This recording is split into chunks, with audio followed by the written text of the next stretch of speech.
Hi and welcome back to the channel. This is the second of my end of year kind of compilations of movies I enjoyed and didn't enjoy.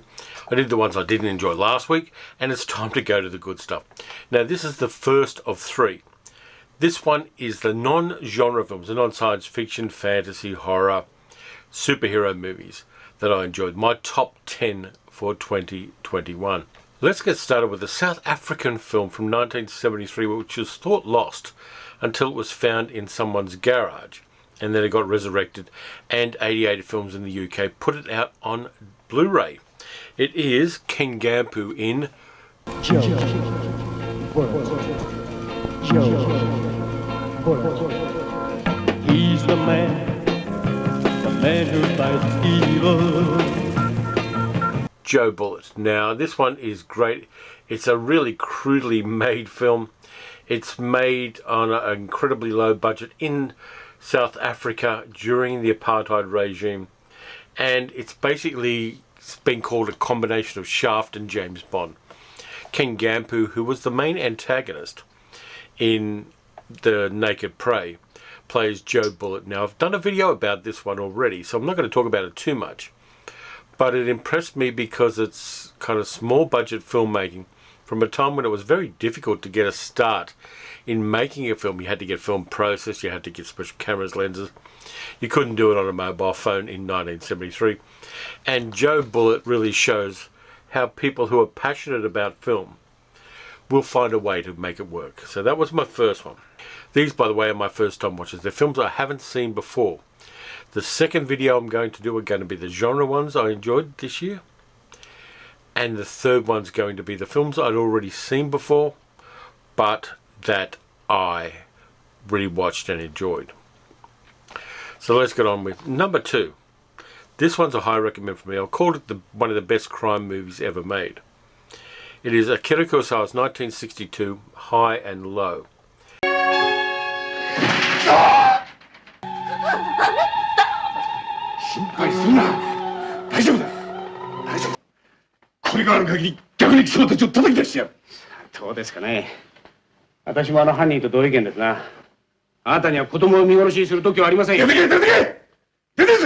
Which is mind-blowingly good. You got Toshiro Mifune playing an owner of a shoe company, manufactures shoes, and his son, he believes, is kidnapped, and a ransom is requested, and he's just at the point of negotiating buying out the company he's been working for a lot of years. So the financial aspect is very fluid. If he pays the ransom, then he loses everything he's built over the last 20 years. It's an incredibly tight thriller. It's filmed in early 1960s Japan in black and white. Akira Kurosawa's camera work and the way that the camera follows characters around the various rooms is masterful. There is nothing better than this as far as crime drama, ramping up the tension, and showing rather than telling. If you really want to get a masterclass in how to make a film, High and Low is definitely what you want to go for. It is superb in every way. The third one's a British crime drama from the late 1940s that I bought as a speculative thing. I just thought I'd give it a go. But I really enjoyed it. It has a documentary feel about it. It has tight characters. In some ways, it foreshadows Rafifi. Now, I've done a video about this one already, so I won't do too much about it. But it is Ealing Films' Pool of London.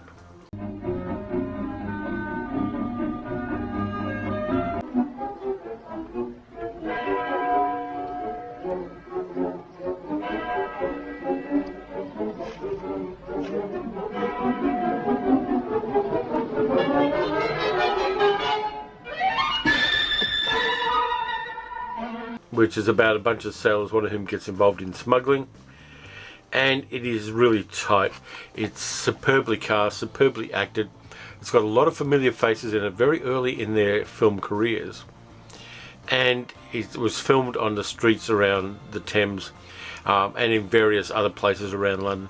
It's really got a feel of the time and place, and I liked it a lot. And also it's a very, very tense thriller. So again, fairly low budget.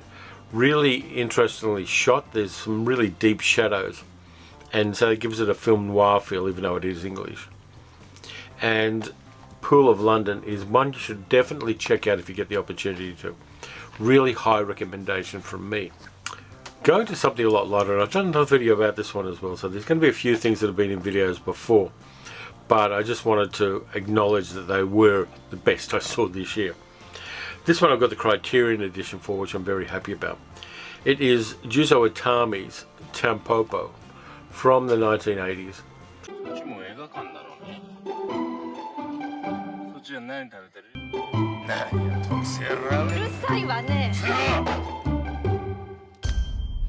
And it's a delightful story about a woman who runs a ramen shop, and she's not very good at it, and a bunch of random neighborhood people help her learn how to make her shop the best ramen shop in the world. It's sweet and charming. There's a kind of tentative romance between her and one of the truck drivers who helps her. There's some real good knowledge on how to make a decent ramen, and to be honest with you, it's an art. It's really a top quality Japanese ramen served in Japan is going to change your life. But Tampopo is charming and funny and loving, and really does give a warmth, kind of like eating a bowl of ramen on a cold day. But that one's a definite recommend from me. It's a beautiful film about food and friendship and just enjoying the simple pleasures of life. Number 5 I don't have a video for yet, but I will have the video for it. It's the James Bond film No Time to Die.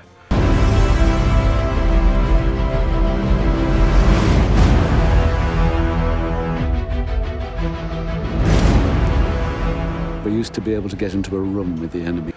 Daniel Craig's last effort as James Bond. I've done a video about this one as well. It's nostalgic in the best way without being kind of fan service wanky. It's Daniel Craig showing just how charismatic an actor he is. It's got beautiful locations, beautifully shot. It ties up the storylines of his particular iteration of James Bond in a nice way. The only weakness is Rami Malek's Safin, the villain, who is a mumbly villain. I don't like mumbly villains. I think that we need clear enunciation for anybody in a James Bond film. Benicio del Toro was in a James Bond film once, come to think of it. But anyway, No Time to Die is definitely a recommend from me. It's beautifully shot, beautifully acted. The stunt work is next level, and it is just a real love letter to James Bond fans. The next one is an Australian film, which you should check out if you haven't already. Filmed up around Horsham in Victoria, the state where I live in. It's a nice, tight little drama about toxic men, about the secrets the country towns hold, and it shows just how fine an actor Eric Bana is. It's a little film from 2020 called The Dry. Aaron, you need to be here for the funeral. We're expecting you.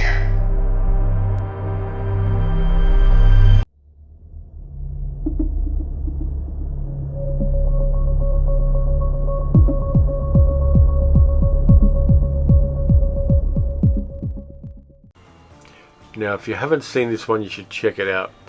His character, whose name is Aaron Falk, is a federal copper who's dragged back to his hometown after a friend of his is accused of a murder-suicide of his family. And it's a really good mystery story, apart from being about character, about the changes that time wrought on us, and also about the legacy of abuse issues in families and in communities. It really does do a wonderful job at evoking the locations and giving us some really interesting characters. And the interesting thing about Aaron Falk, and the thing I like about the character, is he's not always right. He gets things wrong, he stuffs things up badly, while finally getting to the end of the mystery of what actually happened. Now that's a really interesting story. So The Dry is a definite yes from me. It's a neo-noir in some ways. It's just one of the best Australian films I've seen in a while. The next one is an imprint film that I picked up, again on spec, from JB Hi-Fi.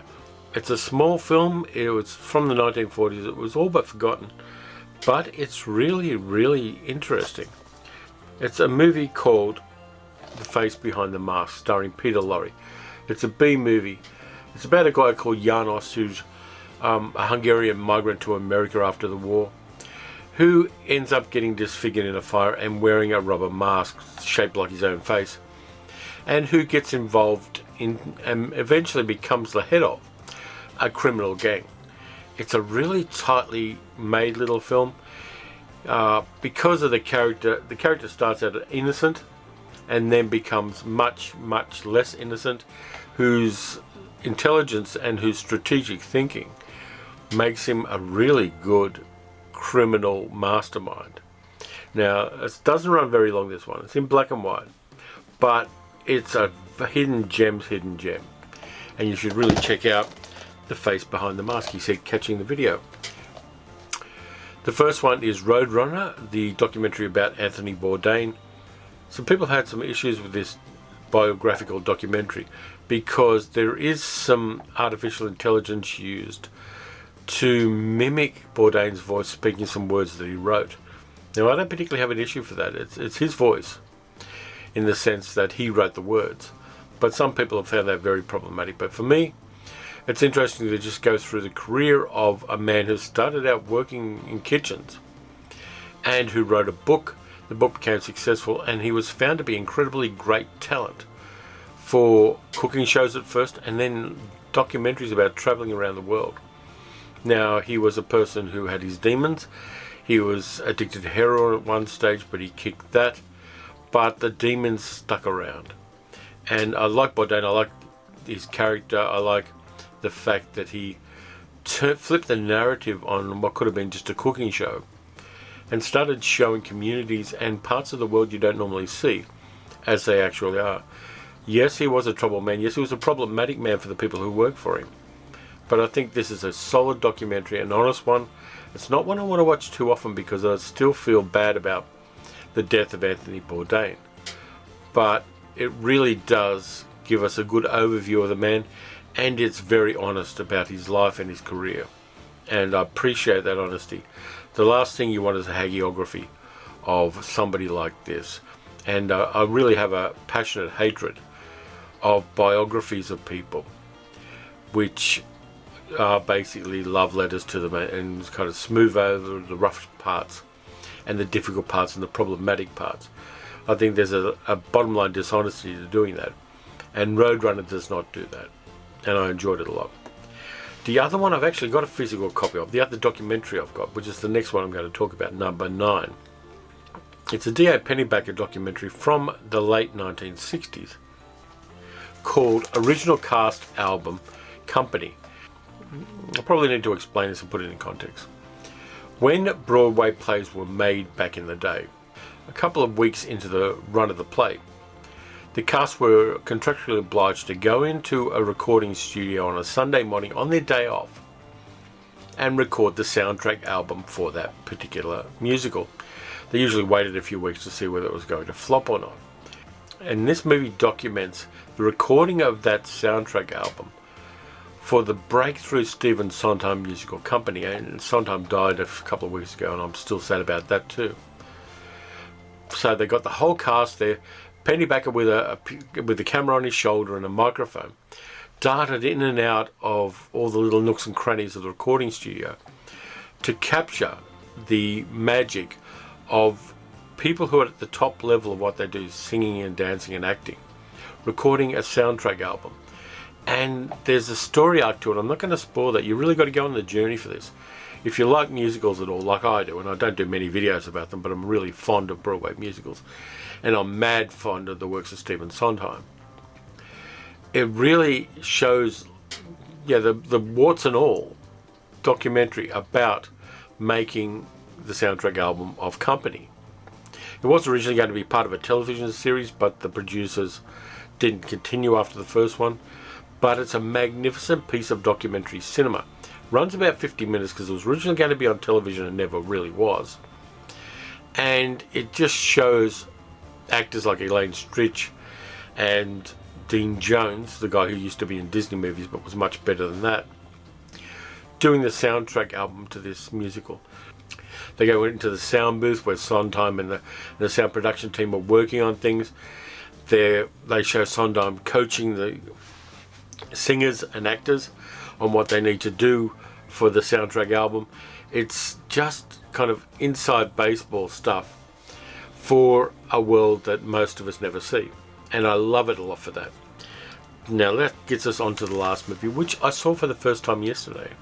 25 years since our first run together. 1900 and nothing. It's a long time. What you doing? Getting mixed up with her. You are marvelous, Rose. We were married Sunday.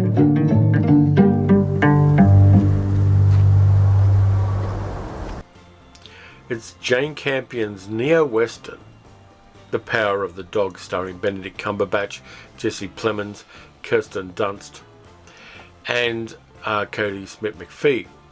And this one is a slow burn movie. It doesn't go anywhere near where you think it is based on the trailer. In the movie, which is set in Montana in 1925, out on a ranch mostly, you got Phil, played by Benedict Cumberbatch, who's the older brother of Jesse Plemons' character, who's a cowboy. He goes out, he castrates bulls, he's misogynistic, he's dismissive and nasty to his brother.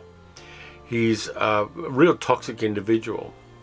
And into his brother's life, his brother marries a widow, played by Kirsten Dunst, who has a 20-year-old son, played by Cody Smith-McPhee, who is very effeminate. And he makes paper flowers. He's very shy and doesn't look at all like he fits into Montana. And the movie goes through the dynamic of Phil, the young boy played by Cody Smith-McPhee, and Jesse Plemons and Kirsten Dunst's marriage, and how Phil really hates the fact that they're married. Now, in real life, Jesse Plemons and Kirsten Dunst are married, and Jane Campion uses that to cement that part of their relationship so that she can concentrate on the other extremes, which is Phil and Cody Smith-McPhee's character. And that really works. It's a beautifully shot film. It's on incredibly wide landscapes. It was filmed in the Otago region of New Zealand, substituting for Montana during COVID. And it looks fantastic. There's a sensuality to this movie that's really interesting. It's not a sensuality that heterosexual males are necessarily going to appreciate, but it's definitely there. The movie resolves in interesting ways that aren't foreshadowed, but they do follow logically from what's happened before. It's, like I said, it's a slow burn. It's not dialogue heavy. It's more about the way people look and act and are framed by Jane Campion, one of the great directors. She directed The Piano, and she's one of the great New Zealand directors. It's not going to be for everybody, but I found it really mesmerizing while I watched it. And I think it may well be up for some awards in 2022. So there's my list of 10 first-time watches that aren't genre films that I really enjoyed in 2021. It's been a great year for cinema. It's been a great year for me, and it's been a great year for people who watch movies. So anyway, thank you very much for watching. If you like this video, please consider liking, subscribing, and leaving a comment. Tell me what your best first-time watches of 2021 are. You can also support the channel by going to patreon.com/paleocinema and donating there. And at the end of this video, you're going to see all the wonderful people who do that. So I'm getting my COVID booster jab in a couple of hours. So I'm looking forward to that in an odd way. So anyway, look after yourselves. Take care. Watch some good movies, watch some bad movies. Take a punt on some movies you wouldn't ordinarily look at. And I'll catch you next time.